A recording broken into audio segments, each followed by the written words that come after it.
contentos de recibir para Consejo al Corazón a nuestra amiga la doctora Angie González. Angie González, qué bueno recibirla una vez más, siempre con esa sonrisa hermosa. Aquí estamos. Bienvenida. Sin mascarilla. Pero con distanciamiento. Pero ¿estamos? con distancia, sí. Lo que, es que debo confesar algo, yo no me puedo poner mi mascarilla en todas partes. Ok. Porque mi mascarilla es de los Minions. ¡Oh! ¿sí? ¡Wow! Sí. Sí, entonces pues hay gente que todavía, tú sabes, no están preparados para verme a mí en esa faceta.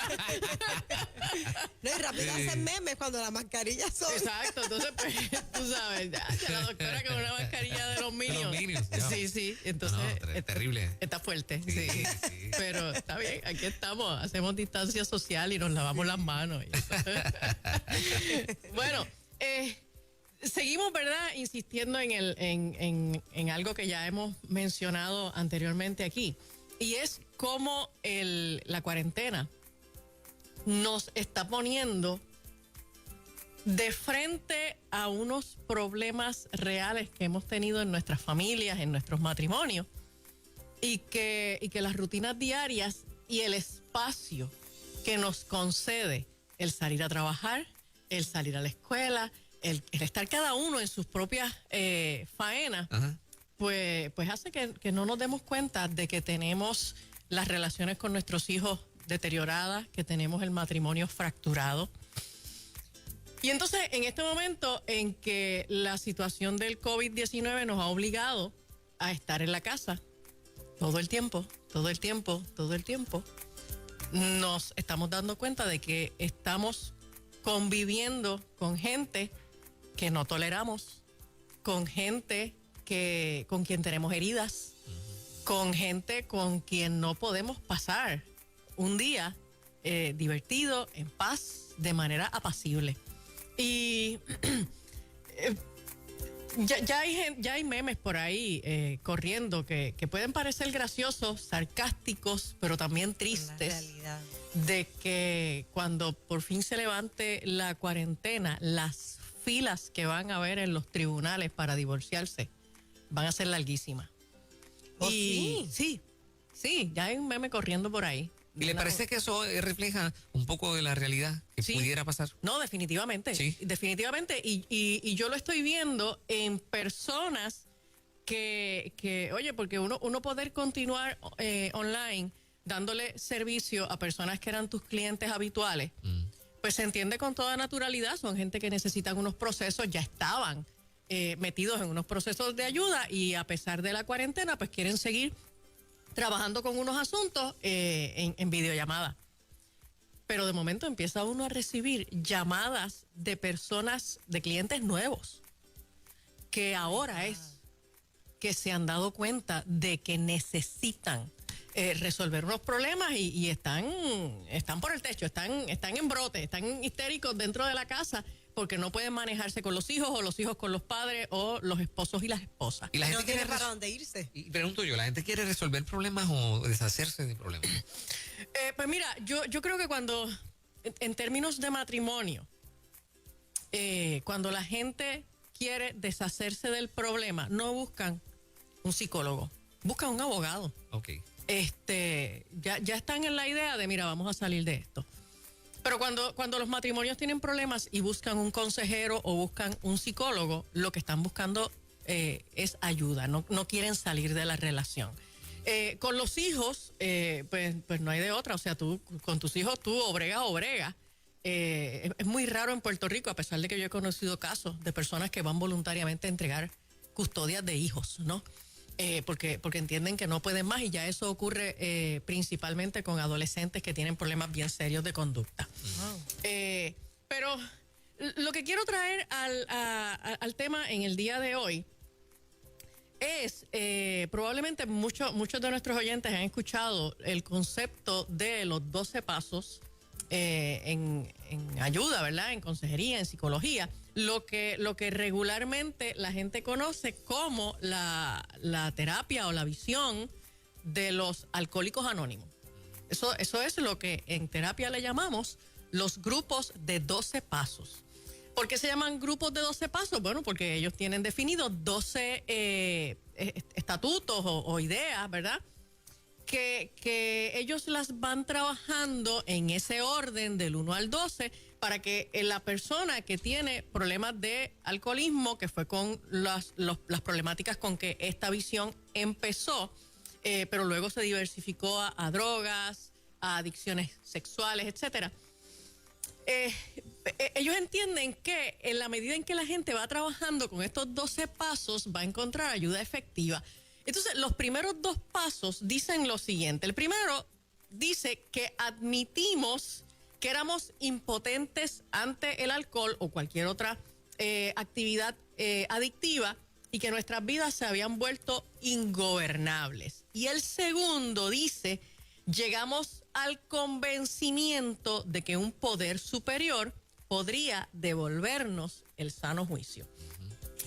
Y cuando trabajamos con personas con problemas de adicción, particularmente se utiliza mucho con las personas que tienen adicciones sexuales. Cuando trabajamos con adicciones sexuales, una de las estrategias que le proponemos a la gente para que trabajen con esos deseos de volver a usar pornografía o volver a hacer cualquier actividad sexual indebida, o pues la persona que bebe alcohol, la persona que usa droga, es que ore.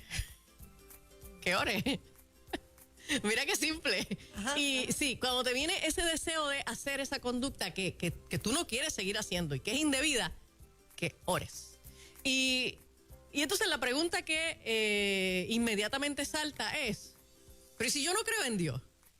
Y la respuesta de los 12 pasos es, como quiera, ora. Ora como quiera. No hay otra. Ora como quiera. Porque no tiene que ver, y lo lo estoy explicando desde la perspectiva de los 12 pasos. O sea, no estoy haciendo una exposición teológica. Desde la perspectiva de los 12 pasos, no tiene que ver con que tú creas en Dios o no. Tiene que ver con que tú reconozcas tu impotencia y puedas remitirte a algo que tú entiendes que es más grande que tú. ¿Ok? Porque de esa manera nosotros rendimos esa altivez, esa arrogancia de pensar siempre que yo siempre puedo, siempre tengo soluciones, yo voy a resolver, yo no necesito que nadie me ayude, yo no necesito que nadie me dé consejo. De hecho, desde la perspectiva bíblica, la idea de pensar que yo no necesito ayuda y yo no necesito quien me dé consejo es arrogancia, es altivez de espíritu, ¿no? Y entonces, esta recomendación de que cuando tú estás frente a una conducta que tú quieres extinguir, ya tú no quieres seguir haciendo eso, y tú sientes ese impulso de volverlo a hacer, pues en ese momento tú oras. Nosotros los cristianos pues oramos a Dios Padre, Hijo y Espíritu Santo, pero si usted no cree en Dios, mire, clame al cielo. Clame al cielo. Nadie puede decir yo no creo en el cielo porque uno solamente abre la ventana o abre la puerta y mira para arriba y siempre lo ve. No importa en qué lugar del planeta tú estés, pues si tú miras para arriba siempre vas a ver cielo, ¿no? Clama al cielo. Clama a Dios. Mira, clama a quien tú creas que pueda ser más grande que tú y que pueda traer entonces una ayuda que ya a ti se te escapa de tu alcance.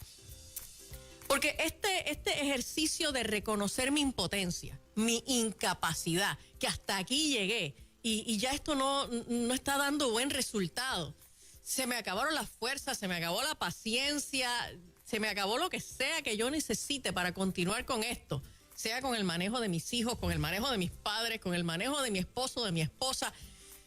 Pues mira, vamos entonces a rendir nuestra autosuficiencia. Esa idea de que yo siempre puedo resolver. Y vamos a empezar a buscar ayuda. Porque en este momento sabemos, más allá de las estadísticas que se puedan estar publicando, en este momento sabemos que hay un aumento dramático en la violencia intrafamiliar por causa del hacinamiento, por causa de las presiones económicas, por causa de esta cuarentena que es indefinida, que no sabemos cuándo esto va a terminar, por causa de la ansiedad y los estresores propios del temor de enfermarnos, de contagiarnos. En este momento, muchos hogares son una olla de presión. Y les queremos recomendar, busque ayuda. Agarre, mire, los pastores en las iglesias en este momento están buscando la manera de poder penetrar para ayudar a la gente a través del teléfono, a través de una videollamada. Si usted va a una iglesia, agarre el teléfono y llame a su pastor. No piense que porque no ve a su pastor ahora los domingos, a su pastor no le interesa o no le importa. Llame a su pastor. Si usted no va a ninguna iglesia, pues mire, seguramente usted vive cerca de una iglesia. En Puerto Rico hay muchas. Averigüe el teléfono del pastor, del sacerdote, del ministro de la iglesia de su comunidad y llámelo. Llame a un consejero, llame a un psicólogo, llame a algún amigo o familiar que usted entiende que es una persona que por lo menos le puede prestar un oído y que le puede dar alguna ayuda. No se quede encerrado en sus problemas. No se quede pensando que usted siempre va a poder resolver solo. Reconozca que la situación se ha tornado ingobernable y que usted necesita un poder superior que le ayude en este momento. Bueno, la oportunidad puede ser para mucha gente a esta hora precisamente que haga la llamada aquí. Claro que sí. Tenemos a la doctora Angie González, así que 787-993-9700 está disponible para que reciba el consejo al corazón. 787-993-9700 o al mensaje de texto por WhatsApp de Nueva Vida, que es el 939-210-9263, que hay hogares que están a punto de explotar una bomba atómica. Sí. Por ende los hijos se afectan, ¿no? Entre esa pelea de los matrimonios, los hijos se nos están afectando muchísimo. Sí. Y la realidad es que, o sea, reconocemos que hay unos estresores tremendos cuando uno se mete en las redes, uno se da cuenta del clamor de la gente. Estas dinámicas de momento tener que hacer todo lo que antes no hacías. Tener que darle clase a tus hijos. Muchas familias tienen hijos en edades muy distintas. Así que esto es ayudar a un preescolar a hacer sus asignaciones y también ayudar a uno de escuela intermedia a hacer sus asignaciones, dar la batalla con la tecnología. Oiga, de veras nosotros nos hemos creído los anuncios de las compañías de internet que nos dicen que tú sabes que en un segundo ya tú tienes, ya bajaste el documento que necesitabas. Óyeme, la gente están peleando con sus compañías de celulares y de internet, y de la escuela te mandan unos documentos y allá estás tú peleando para que el documento baje y no logras bajar el documento y entonces tienes que imprimirlo, pero se te acabó la tinta del printer y entonces no hay dónde comprar tinta. O sea, oiga, es una dinámica compleja día a día. Y mientras estás en esa batalla bregando con los muchachos, pues tienes que preparar desayuno, almuerzo, comida, merienda, friega. Es que ya lo han perdido. Exacto. Sí. Y entonces la gente está viviendo en un nivel de tensión y de ansiedad que ya la gente ha decidido no volver a quejarse de los lunes. ¿Se acuerdan que antes la gente los lunes, este montón de memes diciendo, que es lunes, hay que trabajar? Ahora la gente está locos por poder salir, que suene su reloj de madrugada y salir corriendo fuera de la casa, porque se han dado cuenta de que dentro de la casa tienen situaciones muy tensas que no las habían mirado. Solo pues suena el reloj, nos levantamos, nos preparamos, nos vamos para la calle y nos vemos por la noche y no tenemos que atender esto. Adelante, buenos días. Sí, buenos días, bendiciones. Una pregunta, ¿tiene que ser el consejo referente al coronavirus de los estudiantes o puede ser algún otro consejo? No, puedes la pregunta que tengas. No tienes que estar necesariamente en este tema. Ok, muchas gracias. Sí. Bueno, mi pregunta es, tengo un hijo de 24 años, hace 2 años él se fue a vivir con su papá. Yo lo crié en los caminos del Señor, pero ahora mismo él está apartado. Y él me dice que no, porque él no pone nada en Facebook. Cuando yo hablo con él, pues él me dice que sí está yendo a la iglesia, pero por otra parte yo sé que no. Él tiene una novia que está viviendo con ella, él no me lo ha dicho, pero lo que la novia pone en Facebook me muestra que él ha estado bebiendo, ha estado en bailes, y es algo que a mí me ha chocado grandemente, porque hasta hoy él me lo sigue negando, aunque yo le pregunto, ¿qué consejo usted me puede dar para que yo pueda tomar una conversación con él, que él me preste atención, que él sepa que yo sí sé que él no está en buenos pasos, porque en todo momento él me lo niega? Pero sí he visto fotos que me muestran como la prueba. Inclusive le he mandado las fotos a él, pero con todo y eso él me lo niega. Y es un niño que yo crié en los caminos del Señor, pero se me fue hace 2 años con su papá, y de estos 2 años en adelante, pues su vida ha cambiado totalmente. Y quisiera un consejo, ¿qué puedo hacer aparte de orar? Mira, yo creo que tener una conversación con él es bien importante, pero yo creo que lo más importante es cuál va a ser el enfoque de esa conversación. Como regla general, cuando nosotros queremos abordar a alguien en una situación problemática, la que sea, enfocarnos primeramente en las fortalezas, en aquellas cosas que están bien, nos ayuda un montón. ¿Qué fortaleza yo veo en esta historia que tú me estás contando? Oye, él te lo esconde, él te lo niega, él no quiere que tú te enteres. Tú lo criaste en el Señor. Si él no tuviera alguna idea de que lo que está haciendo no es correcto, de que lo que él está haciendo es algo que tú vas a reprobar, oye, pues él lo estaría exponiendo como que con toda la tranquilidad del mundo, muy abiertamente, con mucha espontaneidad y frescura, porque diría, no hay ningún problema con esto. Sin embargo, tú dices que él lo oculta, él lo esconde, él no quiere de ninguna manera que tú te enteres de que él está haciendo cosas que tú le enseñaste que no estaban bien. Por lo tanto, yo tengo la impresión de que aparte de las conductas que él pudiera estar teniendo, él debe conservar temor de Dios y respeto a ti.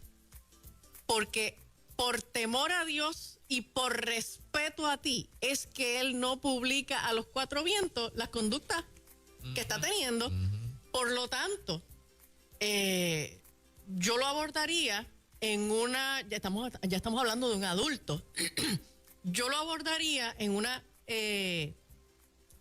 un enfoque de disposición a él. ¿En qué te puedo ayudar? Mira, yo he sabido que tú estás haciendo esto, estás haciendo aquello, estás haciendo lo otro.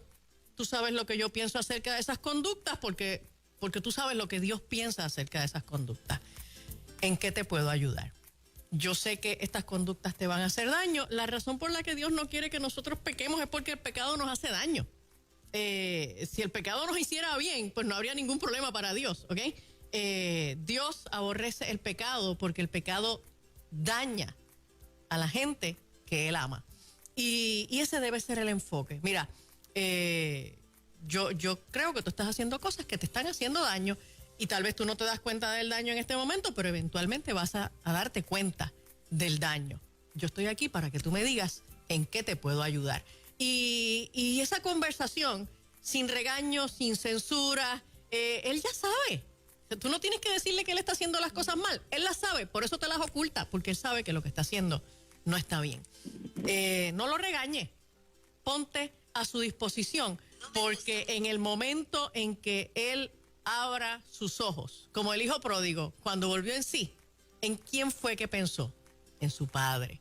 En el momento en que él vuelva en sí, si tú has mantenido un canal de comunicación abierto a la persona que él va a buscar, es a ti. Hola, Ruta, buen día. Sí, buen día. Adelante, sí. Primeramente lo felicito. Le digo a la doctora que me identifico completamente, ¿verdad?, con el mensaje de hoy.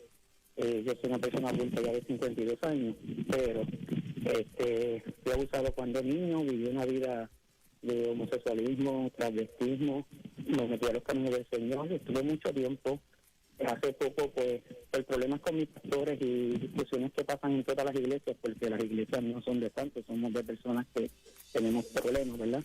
Me aparté. Reconozco que volví a esa vida, comencé a tener una relación, a conocer a una persona de mi mismo sexo hasta el día de ayer que hubieron problemas y algo me hizo reconocer y entender que no quiero volver a esa vida. Por eso anoche estuve orándole a Dios, estuve pidiéndole fuerza, reconociendo que a veces hay cosas que nos marcan, que tratan de volver para desviarnos del camino, y aunque sé que Él está conmigo, mira, públicamente pido perdón y le pido a Dios que me dé la fortaleza, porque si estoy aquí hoy vivo, es porque Él me ha dado la fuerza. Yo tengo condiciones de salud catastróficas que tengo hace 30 años, cuando todo el mundo pensaba que iba a morir, aquí Dios me tiene de pie. Y sé que he manchado mi testimonio, pero estoy en la disposición de pedirle perdón a Dios y que me dé esa nueva oportunidad de poder seguir adelante, y siempre le oro, porque como ya dijo, son cosas que son mucho más fuertes que nosotros y a veces le damos cabida, tenemos fuerzas débiles, por esa puerta luego vuelve y nos regresa a ese hoy donde Dios me sacó. Pero estoy en mi firme compromiso de que aunque no tengo iglesia en este momento, Dios está conmigo, estaré orando y le pido a Dios que me lleve ese camino donde yo pueda crecer nuevamente y donde pueda seguir haciendo. Gracias. Mira, Amado, escúchame. Yo acabo de hacer una mención del hijo pródigo. La Biblia dice que en un momento dado, el hijo pródigo, después que ¿verdad? Se vivió perdidamente y gastó todo lo que tenía, dice la Biblia que volvió en sí. Cuando uno estudia esa expresión, volvió en sí, en el griego, lo que dice literalmente es que él volvió a entrar dentro de sí mismo. Cuando nosotros nos desviamos y nos vamos detrás de nuestros pecados, es como si esa personalidad, esa persona nueva que Dios ha puesto en ti, se te fuera de ti y tú te conviertes en otra persona. Y mucha gente lo describe de esa manera. Dicen, es que yo estaba irreconocible, es que yo era otro. Hay veces que otros describen a la gente, cuando se apartan, los describen de esa manera. Es que yo no lo reconozco. Es que no eres tú. Es que no eres tú. Ajá. Es como si fuera otra persona. Y la expresión literal lo que dice es eso. Cuando el hijo pródigo volvió en sí, lo que ocurrió fue como si el verdadero yo volviera otra vez a entrar en él. Y entonces dijo, he pecado contra el cielo y he pecado contra mi Padre. ¿Okay? Cuando nosotros reconocemos que nuestro primer pecado, nuestro pecado principal, es el pecado que cometemos contra Dios, es que nosotros podemos dar un paso real de retornar a esa vida nuestra, a esa vida genuina, a esa identidad original, que es la identidad que nosotros tenemos como personas creadas a su imagen y a su semejanza. Qué bueno que ayer tú tuviste ese acto de volver en ti. Qué bueno que ayer tú tuviste ese momento de que tu verdadera persona volviera a entrar dentro de ti, y ahora en un acto de humillación, de reconocimiento, de arrepentimiento, tú dices, mira, yo necesito volver a Dios, yo necesito volver a una iglesia, yo necesito volver a ser esa persona redimida, esa persona en donde la imagen de Dios se exhibía a través de mí. Te felicito por tu decisión. Busca una iglesia. Yo no sé dónde tú vives, en el lugar donde más cerca te quede, busca una iglesia donde te puedan pastorear, donde puedas entrar en comunidad de fe, porque ya volviste a ser la persona que Dios quiere que tú seas. Excelente bien, consejo excelente. al corazón de hoy, doctor Andy González. Sí, señora. Tremenda Muchas gracias. llamada, ¿verdad? Claro que sí, claro que sí. ¿Cómo la conectan? Pues mira, nosotros Zoom. seguimos dando, sí, nosotros estamos en videollamada, la que usted prefiera. WhatsApp, Messenger, FaceTime, como usted prefiera. Qué bien. Y entonces usted nos manda un mensajito en el 787-613-5908, 5908 para entonces poderle enviar la información de los servicios y poder coordinar. Qué bueno, gracias, doctora Angie González. Claro que sí. Muchas bendiciones. Qué buen programa hoy, ¿ah? Esto es En Ruta Nueva Vida 97.7, 9:27 en la mañana. A las 10 tenemos una edición especial de Refrigerio con nuestro amigo Samuel Hernández. Así que no se vaya nadie.